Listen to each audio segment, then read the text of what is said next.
오늘 도움 말씀 주실 분으로 민정훈 국립외교원 미주연구부 교수님 나와 계십니다. 교수님 안녕하셨습니까? 예, 안녕하세요. 참 시간 빠른 것 같아요. 드디어 11월 5일이 됐습니다. 그러니까 미국 동부 뉴햄프셔부터 이제 대선이 시작되는 거죠. 현지 분위기는 어떻습니까? 예, 이제 대선이 시작이 됐는데요. 아무래도 미국 현지 언론의 분위기를 보면 기대와 더불어서 우려, 불안 이렇게 혼재되어 있는 이런 상황인 것 같습니다.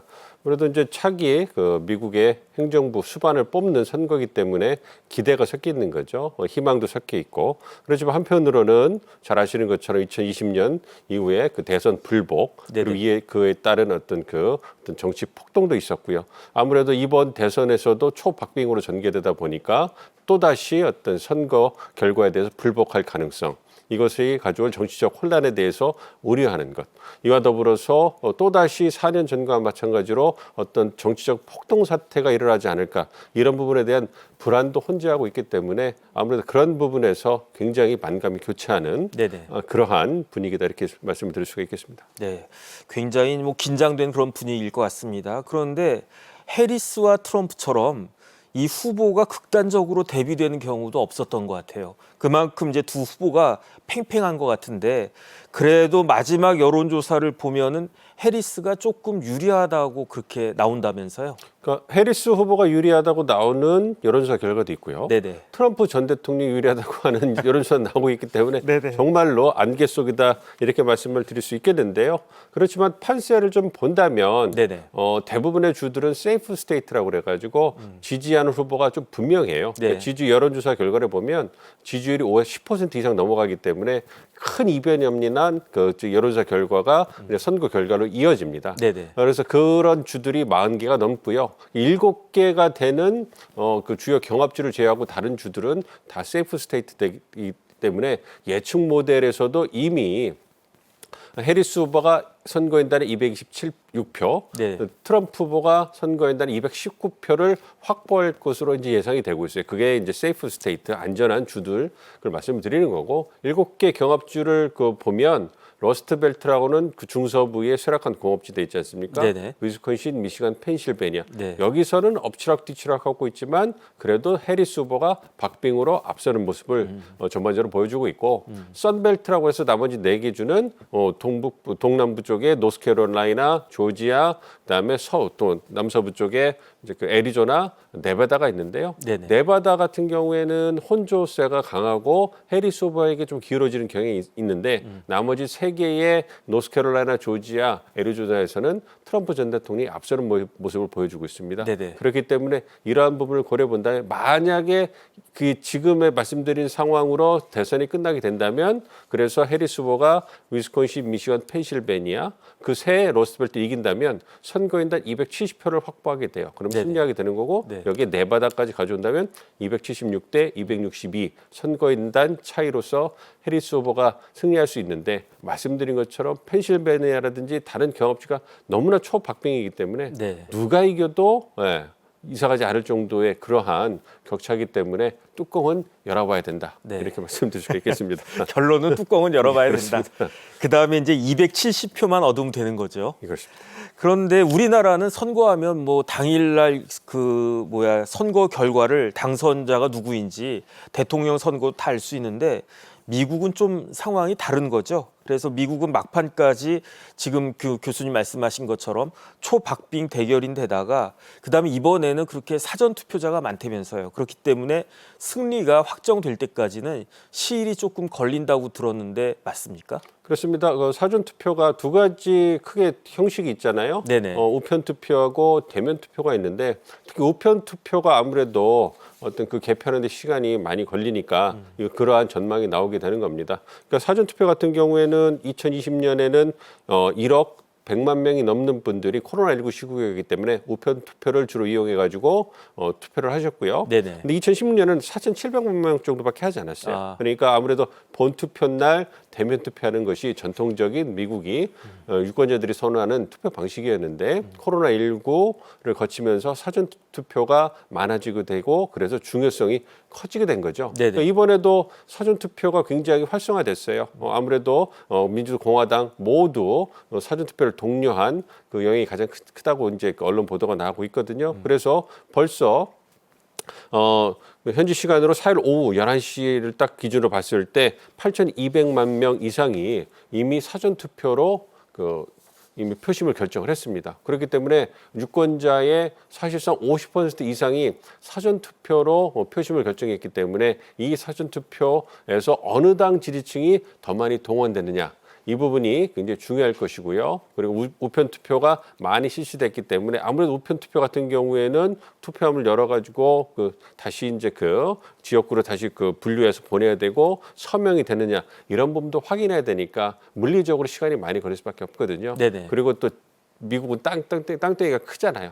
그렇기 때문에 이동하는 시간이나 이런 걸 고려했을 때 애리조나주 같은 경우에는 최장 13일까지 개표가 완료되는 시간이 걸릴 수 있다. 이러한 전망이 나오고 있기 때문에 과거에는 본 투표를 주로 했을 때는 개표를 하고서 그 다음날 새벽 정도면 윤곽이 나오고 사실상 패자가 승자한테 전화 걸어서 대선이 사실상 끝나는 이런 형국이었는데 아무래도 이번에는 2020년 마찬가지로 시간이 좀 오래 걸릴 거다 이렇게 예상을 하고 있습니다. 그런데 그 교수님 사전 투표는 우리나라 같은 경우에는 민주당이 좀 우세한 경향이 있지 않습니까? 미국도 사전 투표에서 그런 민주당한테 유리하다든지 그런 성향이 좀 있습니까? 그렇죠. 아무래도 진보 정당한테 유리하죠. 왜냐하면 그 지지층의 사회 경제적인 그런 특성 때문에 그렇다 이렇게 말씀을 드릴 수가 있는데요. 그러니까 미국 같은 경우에는 본 투표날이 공휴일이 아니에요. 그렇기 때문에 유권자들께서 사전 유권자 등록도 하셔야 되는 것뿐만 아니라 이 투표날도 자신의 생업을 하시다가 시간을 짬짬이 내서 투표하러 오셔야 된단 말이에요. 그렇다면 아무래도 경제적으로 여유가 있고 시간적 여유가 있는 분들이 훨씬 더 투표 참여율이 높겠죠. 그러니까 사회 경제적인 특성으로 봤을 때 그런 분들이 공화당 지지층이 더 많으세요. 그러니까 아무래도 민주당 지지층은 투잡, 쓰리잡 갖는 사회 경제적인 약자들이 많기 때문에 아무래도 본 투표날 지정된 시간에 짧은 시간에 투표율이 공화당 지지층에 비해서 약할 수밖에 없겠죠. 그러니까 민주당 입장에서는 이거는 1인 1표의 가치를 원칙을 무시하는 것이다. 그래서 보다 더 투표할 수 있는 시간이라든지 방법을 늘려줘야 된다. 이렇게 주장을 하는 거고 그게 자기 당이 유리하니까 공화당 같은 경우는 아니다. 정해진 시간에 하는 것이고 그것의 선택은 유권자한테 맡겨야 된다. 그래서 굉장히 그러한 방법을 다양화하는 것을 제한하는 이런 방식으로 이제 그 정책을 펼쳐왔거든요. 그렇기 때문에 사전투표는 민주당이 유리하고 미국에서도 공화당이 불리하다. 이런 게 이제 정설이고 그게 이제 연구 결과에도 확인이 되는데 이번에는 약간 다를 수 있다. 이번엔 다를 수 있다. 그렇지만 그렇다고 해서 민주당 표가 더 많다는 건 공화당 표가 더 많다는 건 아니고요.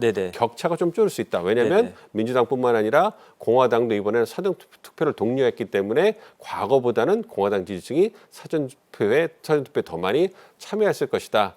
이렇게 예상이 되고 있기 때문에 그런 측면에서 과거보다는 격차가 줄을 수 있다. 그래서 정말로 뚜껑을 열어봤을 때 투표함을 열어봤을 때 얼마만큼의 격차를 공화당이 줄일 수 있었느냐. 이것도 이번 대선 결과를 보는 하나의 흥미로운 관전 포인트다. 이렇게 말씀드릴 수 있겠습니다. 그래도 어쨌든 사전 투표율 높은 게 해리스한테는 별로 나쁜 시그널은 아니지 않을까 그런 생각이 듭니다. 좋죠. 그다음에 이번 선거는 다른 선거보다도 특히 해리스가 여성이라서 그런 것일 수도 있겠지만 여성 대 젊은 남성의 표심이 최대 변수로 작용할 것이다. 이렇게 예측하고 있잖아요. 그렇습니다. 아무래도 이번에 어떤 성별, 인종, 연령 이러한 인구 통계학적인 변수가 많은 영향을 미친 선거다. 이렇게 얘기가 되는데 아무래도 말씀해 주신 것처럼 두 대선 후보의 인구 통계학적인 특성이 워낙 이렇게 차이가 크기 때문에 그러한 평가가 나온다고 생각을 하고 있습니다. 그러니까 아무래도 해리스 후보 같은 경우는 비백인, 그다음에 여성 후보잖아요. 트럼프는 전형적인 백인 남성의 나이가 많은 후보이기 때문에 이런 측면에 차이가 나는 거니까 아무래도 유권자들께서도 정치적 성향은 다 다르니까 존중을 하고 있지만 그럼에도 불구하고 자신과 좀 비슷한 어떤 특성을 가진 후보를 선호하는 게 아무래도 인지상정이 아닌가 싶습니다. 그렇기 때문에 특히 낙태권을 주장하면서 여성의 권리를 주장하는 해리스 후보에 대한 여성의 표심이 이번에 강하게 표출되고 있고 특히 2022년 이후에 어떤 그 전국적으로 낙태권이 보장이 됐었는데 이것이 폐지가 됐단 말이에요. 네네. 그 부분에 대한 여성 유권자들의 분노, 실망 이게 2022년 중간 선거와 이번 대선에서도 굉장히 중요한 네. 이슈로 부각했기 때문에 이제 그 여성의 표심이 주목을 받고 있는 거고요. 그거에 그 여성의 표심이 부각받으니까 아무래도 상대적으로 소외됐다고 생각하는 남성의 표심, 특히 네. 젊은 남성들의 표심들이 이제 그 반발로 반대 작용으로 트럼프 후보에게 보다 더 강하게 표출되는 이런 모습을 보여주고 있기 때문에 말씀드린 어떤 인종, 그다음에 연령, 성별에 따른 그런 그 표심의 차이가 이번에는 굉장히 두드러지게 나타나고 있다 이렇게 말씀드릴 수가 있겠습니다. 네. 그런데 어쨌든 궁금한 거는 못 참겠잖아요. 누가 당선인이 되었는지 이걸 빨리 알고 싶은 게 인지상정일 것 같은데 언제쯤 그 결과가 나올까요? 그다음에 지난번에는 언제쯤 나왔죠? 지난번에는 사실은 그 대선 날 그 다음 날 정도 됐을 때는 윤곽은 어느 정도 나왔어요. 윤곽은 윤곽은 나왔는데 이제 그 사실 당선인이 됐다. 그러니까 누가 바이든 후보가 당선됐다라고 공식적으로 미국 언론들이 발표한 거는 4일 후였습니다. 네네. 그만큼 시간이 오래 걸렸다는 거죠. 아무래도 뭐 재검표라든지 여러 가지 정치적 논란이 있었기 때문에 시간이 오래 걸렸는데요. 이번에도 초박빙으로 간다면 7개의 주요 경합주, 특히 러스트벨트 지역이라고 하는 위스콘신, 미시간, 펜실베니아에서의 개표가 개표를 해봤는데 초박빙으로 가가지고 재검표에 들어갈 상황이 된다면 그 세 개 주에서 0.5% 퍼센트 차이 미만으로 어떤 그 결론이 난다, 그 결과가 나온다면 재검표 가능성이 굉장히 높거든요. 네네. 그렇기 때문에 그렇게 본다면 아무래도 그 승자 윤곽을 잡는데 시간이 더 오래 걸릴 수 있죠. 그렇지만 반면에 이러한 경합주에서 예상보다 큰 표 차이로 한 후보가 승리를 하게 된다면 그렇다면 우리가 과거에 볼 수 있었던 것처럼 대선 다음 날 정도에는 윤곽을 알 수 있고 그래서 대선 후보가 누구다, 승자가 누구다 이렇게 알 수 있는데 말씀드린 것처럼 지금까지 추세로 보면 초박빙이기 때문에 과거보다는 시간이 더 오래 걸릴 것이다. 그래서 최소한 2020년 정도의 결과가 또 반복되지 않을까. 한 4일은 지나야 어떤 그 공식적인 공식적으로 승자가 누가 알 수 있는지 그 생각이 되고요. 알 것으로 생각을 해야 되고요. 그렇지만 5일 날 투표가 끝나니까요. 우리 시간으로 6일, 7일 정도가 되면 그 어떤 사실상의 승자는 네네. 윤곽은 우리가 잡을 수 있을 거다 이렇게 생각하고 있습니다. 네. 재검표해가지고 결과가 바뀐 적도 있었죠. 재검표 해가지고 결과가 바뀐 적은 그러니까 최근에 21세기에 네네. 있어서는 사실 그런 경우는 없습니다. 그러니까 2000년에 플로리다 같은 경우에는 530 몇 표 차이로 이제 그 조지 더블유 부시 후보가 앞서가지고 재검표를 해야 된다. 네네. 그때는 사실은 그 플로리다 주에 어떤 투표 용지가 버터플라이라고 가지고 찍어가지고 하는 부분이 굉장히 애매한 부분이 있었거든요. 네네. 그래서 재검표를 해서 요청을 했는데 연방 대법원에서 기각을 했어요. 네네. 그러면서 재검표를 안 하면서 조지 더블유 부시가 이제 승리를 한 경우가 있는데 2020년 같은 경우를 본다면 재검표를 해가지고 어떤 그 승자가 바뀐 경우는 없습니다. 네네. 그렇기 때문에 어쨌든 주법에 의해서 또 요청에 의해서 재검표를 할 수 있지만 그것이 이제 그 승자가 바뀔 가능성은 많지 않았기 때문에 네네. 그렇게 말씀드리는 거고 또 누가 알겠습니까? 또 어떤 저희가 예상치 못하는 변수 때문에 승자가 정말로 몇백 표 차이라든지 몇십 표 차이였는데 뒤집힐 가능성이 있으니까 네네. 그런 부분도 한번 주목해 보시는 게 필요하다고 생각합니다. 그다음에 요즘은 출구조사 정확도가 굉장히 높잖아요. 그다음에 미국은 또 이제 나라가 크고 나라 안에서 시차가 다른 경우도 있고 하니까 그러니까 출구조사가 일찍 발표되면은 영향을 미칠 수도 있을 것 같아요. 그렇다라고 하면은 미국의 출구조사는 언제쯤 발표가 되는 겁니까? 말씀해 주신 것처럼 미국은 4개의 시간대가 있잖아요. 네네. 그래서 굉장히 그 땅덩어리 큰 나라인데 출구조사는 그 해당 주에서 이제 그 투표 시간도 정하거든요. 네. 그게 끝나는 시간이 되면 정각이 되는 거죠. 정각이 딱 되면 그 투표가 공식적으로 끝나는 그 주들은 바로 출구조사가 이제 발표가 됩니다. 네네. 그러니까 예를 들어 동부에서 출구조사가 시작되면 여전히 서부 저 끝에 캘리포니아 쪽은 여전히 그 투표가 진행되고 있는데 네. 전혀 상관없이 출구조사를 발표를 합니다. 네네. 그렇기 때문에 굉장히 우리로서는 상상이 어려운 그냥 흥미로운 그런 지점인데요. 네네. 어쨌든 지속적으로 정각이 되면 투표가 끝나는 주들을 중심으로 해가지고 계속 그 출구조사 결과가 발표가 됩니다. 그러면서 네네. 차곡차곡 해서 프로젝션 해가지고 이제 계속 나오게 됩니다. 네. 그래서 그 결과가 나중에 캘리포니아 서부까지 진행이 되면 그 출구조사 결과를 통해서 누가 승리할 것이다 이렇게 예상을 하는데 이번에는 초박빙으로 진행되고 있고 특히 7개 경합 중 초박빙이기 때문에 출구조사가 틀릴 가능성도 배제할 수는 없습니다. 네네. 그래도 당선 확정 사실을 알게 되기까지는 시간이 좀 우리나라보다는 길게 소요되는 거 아니겠습니까? 그렇다라고 하면 대선 결과 확정을 지연시킬 수 있는 요소가 또 뭐가 있을까요? 우편 투표는 말씀을 드렸고요. 네네. 두 번째는 재검표 가능성. 초박빙일 때 재검표 가능성이 있죠. 이 가능성. 이거와 더불어서 이제 법적으로 소송을 할 수 있는 게 있는 거죠. 네네. 그러니까 아무래도 선거 결과를 이제 승복할 수가 없고 선거 과정에서 어떠한 뭐 어떤 그 조작이라든지 어떤 여러 가지 불법적인 행동이 있었다.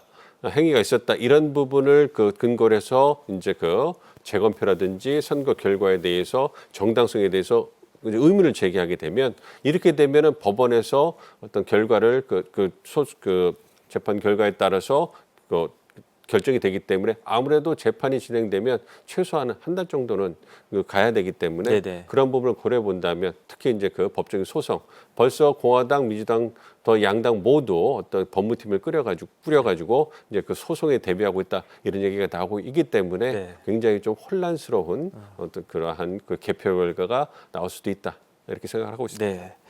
그런데 어쨌든 트럼프가 이기면 뭐 큰 문제가 없을 수 있겠는데 만약에 트럼프가 패배하면 지난번과 마찬가지로 이번에도 그 결과에 불복할 거라고 예측이 되십니까?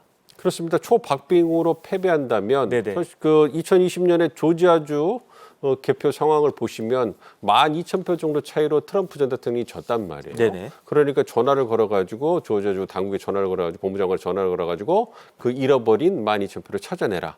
이렇게 해가지고 선거에 개입한 의혹을 해서 지금 재판이 진행 중이지 않습니까? 네네. 그만큼 자신이 패배한 선거 결과에 대해서 승복을 못하는 그러한 모습을 보여왔기 때문에 그리고 이미 이번 재선 캠페인 기간 중에서도 공정하고 법적으로 문제없는 그런 선거 결과일 때만 승복하겠다. 이렇게 조건부 승복 어떤 가능성도 이미 시사를 해놨기 때문에 네네. 즉 자기가 이겨야지만 공정하고 아름답고 법적으로 문제없는 선거다. 이렇게 주장할 가능성이 있기 때문에 네네. 이번에도 초박빙으로 진행이 되고 그래서 해리스 후보가 박빙으로 승리를 하게 된다면 그렇다면 불복할 가능성이 굉장히 크고 또 2020년처럼 깜짝 대선 승리 네네. 또 주장도 할 수 있지 않을까. 뭐 이런 가능성도 또 제기되고 있는 상황입니다. 네, 그럼 만약에 이제 트럼프가 또 불복을 하는 등 대선 관련해 가지고 이의 제기가 생기게 되면 그럼 미국은 이런 경우에 어떻게 처리합니까? 다시 말씀드린 것처럼 재검표를 하게 되고요. 네네. 재검표에 대해서 그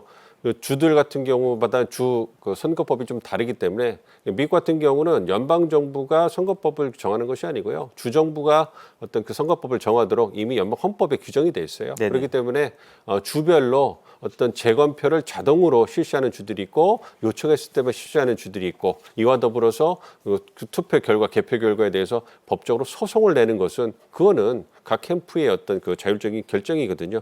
이런 부분이 있다면 정해진 절차에 따라서 재검표도 실시하고 재판 결과를 지켜봐야 되는 것이죠. 그렇기 때문에 2020년 같은 경우에는 불복 소송보다는 재검표 이런 요청이 들어왔기 때문에 대표적인 게 조지아주 아니겠습니까? 네네. 그래서 재검표를 겹쳐가지고 며칠 소요가 됐긴 했지만 조지아주에서 어떤 12,000표 이상으로 바이든 후보가 당선됐다는 것을 확인해줬기 때문에 이제 선거가 어떤 마무리될 수가 있었죠. 그래서 네네. 그게 며칠 걸렸기 때문에 말씀드린 것처럼 4일 후에 바이든 후보가 승리했다라고 미국 언론들이 공식적으로 이제 발표를 할 수가 있었던 겁니다. 네네.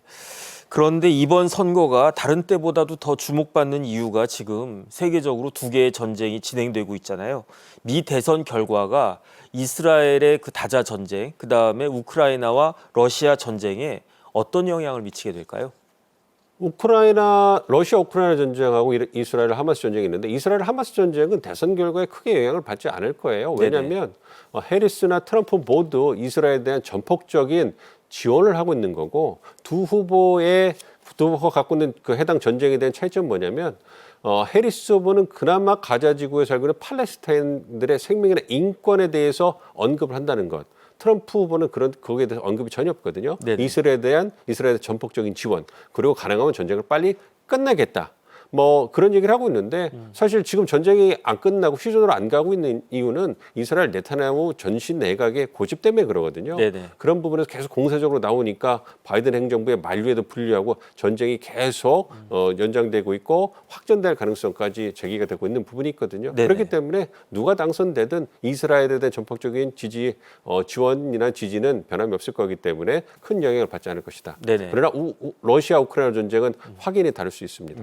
아무래도 그 우크라이나에 대한 계속적인 지원을 표명한 해리스 후보가 당선이 되게 되면 네네. 우크라이나는 좀 더 숨통을 틔울 수 있을 것이고 네네. 전쟁이 생각보다 도 예상대로 좀 갈 수 있을 것이다. 이런 그 전망이 나오지만 트럼프 후보가 당선이 되게 되면 어떤 취임하자마자 푸틴과 젤렌스키에게 전화를 걸어서 어떤 종전협정을 시작하겠다 이런 얘기를 하고 있거든요. 그래서 불필요한 전쟁이고 더 이상 미국은 군사 지원을 하지 않겠다 이거를 갖다 표명하고 있기 때문에 우크라이나에게 불리한 방향으로 전쟁이 진행될 가능성이 있다. 그렇기 때문에 트럼프가 당선되는 것이 러시아에게는 그보다 더 좋을 수 없는 선거 결과가 될 것이다. 이렇게 예상을 하고 있습니다. 네네. 그러면 뭐 러시아도 굉장히 촉각을 곤두세우고 있겠네요.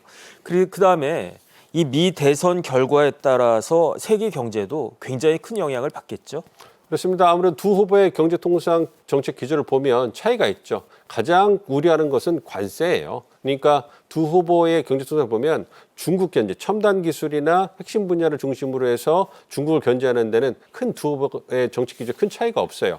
그렇지만 관세를 어떻게 사용하느냐 이 부분에 대해서는 차이가 있거든요. 네네. 그러니까 중국의 불공정한 무역 관행에 대응하기 위해서 대중국 무역 수지 적자를 줄이기 위해서 관세를 사용하는 부분에 있어서는 두 후보가 큰 차이가 없어요.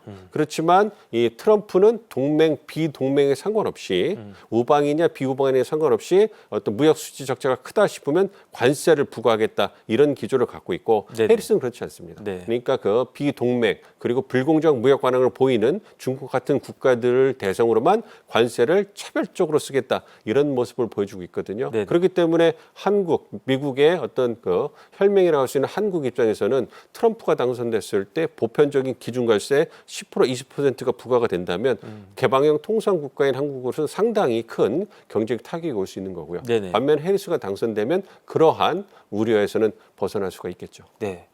그러면 조금 전에 이제 말씀하셨지만은 우리나라에 미칠 영향은 어떨까요? 누가 되는 게 유리할까요? 좀 전에 교수님 말씀에 따르면 해리스가 유리할 것 같다는 그런 느낌이 드는데 어떻습니까? 장단점이 다 있습니다. 장단점이. 그리고 네네. 제가 꼭 말씀드리고 싶은 그거예요. 두 분 다 미국 대통령이지 한국 대통령이 아니에요. 그렇죠. 그렇기 때문에 네네. 미국의 이익을 노골적으로 우선시하는 기조는 변함이 없을 것이다. 해리스나 트럼프 다 마찬가지일 것이다. 그렇게 말씀을 드리고 싶고요. 그렇지만 해리스나 트럼프가 가진 특성이 다르죠. 해리스는 바이든 행정부의 어떤 정책 기조를 개선할 거기 때문에 아무래도 예측 가능성이나 안정성에서는 강점이 있습니다. 네네. 우리가 해리스 행정부가 들어온다면 어떤 경제 통상 정책이나 외교 안보 정책에 대해서 예상이 굉장히 순조롭게 가능할 것이고 그래서 대응도 순조롭게 할 수 있다. 이런 강점이 있는데요. 반면에 변화라든지 규제 완화라든지 파격적인 행보에는 한계가 있을 거라고 생각합니다. 그 부분이 트럼프가 갖고 있는 장점이라고 할 수 있는데요. 변화, 기회, 파격. 이런 부분에서는 해리스에 비해서 트럼프 전 대통령이 굉장히 어떤 예상을 깨는 그런 정치적 행보를 보일 가능성이 더 크기 때문에 네네. 우리 경제 입장에서도 후발주자로서 시장에 새롭게 진입한다든지 뭔가 시장에서 보다 점유율을 위해서 규제 완화가 필요하다든지 이런 측면에서는 트럼프 후보가 강점을 가질 수가 있습니다. 그렇기 때문에 어느 후보가 일방적으로 좋다고 말씀드리기 어렵고요. 분야별로 이해관계가 다르기 때문에 장단점이 있고 그렇기 때문에 분야별로 맞춤형 어떤 시나리오를 준비하는 것이 적절하다 이렇게 생각을 하고 있습니다. 네, 그러니까 이제 각 후보마다 다 장단점이 있을 것이라는 그런 말씀인데 교수님 좀 전에 말씀하신 것처럼 우리 정부는 누가 되든지 간에 준비를 잘 하고 있어야 된다 이렇게 생각이 됩니다. 마지막으로 지금 미국 대선을 지켜보는 입장에서 우리나라는 어떤 점을 계속 주목하고 있어야 될까요? 첫 번째는 우리 정부는 대선 결과에 따라서 외교안보나 경제통상 이 부분에서 방법론에서 차이가 될 수 있기 때문에 말씀드린 것처럼 맞춤형 시나리오별로 대응 전략을 세워야 된다. 네네. 이게 하나가 중요할 거고요. 두 번째는 트럼프 전 대통령이 재선하게 되면 바이든 행정부 때 우리가 공을 많이 들여온 소다자 협의체라든지 첨단 기술 분야에서 규범, 규칙, 원칙을 세우는 거에 있어서 우리가 적극적인 역할을 했는데 이 부분에서 좀 타격이 있을 수가 있습니다. 그렇지만 그런 부분에 있어가지고 그러한 우리가 갖고 있는 강점 그리고 이러는 부분을 우리만의 방식으로 차기 행정부에서 어떻게 우리가 적극적으로 활용할 수 있을까? 네네. 그런 부분을 다른 세계의 주요 국가들과 어떻게 협력을 통해서 우리만의 혜택으로 장점으로 이제 승화시킬 수 있을까? 이런 부분에 대해서 좀 고민을 해서 우리만의 것을 좀 만드는데 하나의 계기가 됐으면 좋겠다. 뭐 이런 생각을 좀 하고 있습니다. 네네. 마지막으로 한 가지만 더 여쭤보면요. 지금 뭐 우리나라도 마찬가지이긴 한 것 같은데 미국 대선에 있어서 거짓말, 가짜 뉴스 이런 것들이 굉장히 횡행하고 있지 않습니까? 이런 부분은 미국에서 어떻게 보고 있습니까? 굉장히 우려 섞인 시선으로 보고 있죠. 특히 네네. 이제 AI가 이제 확산되고 그렇기 때문에 딥페이크라는 그러한 기술이 발전하면서 굉장히 실사와 어떤 가상을 구분할 수 없는 그러한 현상이 만연하고 있고 그래서 이번 대선 기간 동안에도 선거 당국에서 그를 규제하려고 노력했지만 사실상 그게 거의 불가능했거든요. 네네. 그렇기 때문에 유권자들에게 굉장히 혼란을 줄 수 있는 그런 상황이었기 때문에 우려가 많이 됐는데 앞으로 이러한 가짜 뉴스라든지 딥페이크라든지 이런 온라인 그러니까 AI 기술을 활용한 그러한 사기라고 할 수 있죠. 가짜 정보 같은 부분은 굉장히 큰 문제가 될 겁니다. 그렇기 네네. 때문에 현재 AI와 관련된 규범이라든지 규제 이런 부분이 많이 논의가 되고 있거든요. 이러한 부분들이 향후 선거에도 많이 적용이 돼가지고 보다 유권자들이 공정하고 정확한 객관적인 뉴스에 기반을 해가지고 한 표를 행사할 수 있는 그런 환경이 만들어지기를 기대해 봅니다. 네, 어쨌든 교수님 자세한 설명 감사드립니다. 지금까지 민정훈 국립외교원 미주연구부 교수님과 말씀을 나누어 봤습니다. 교수님 감사합니다. 네.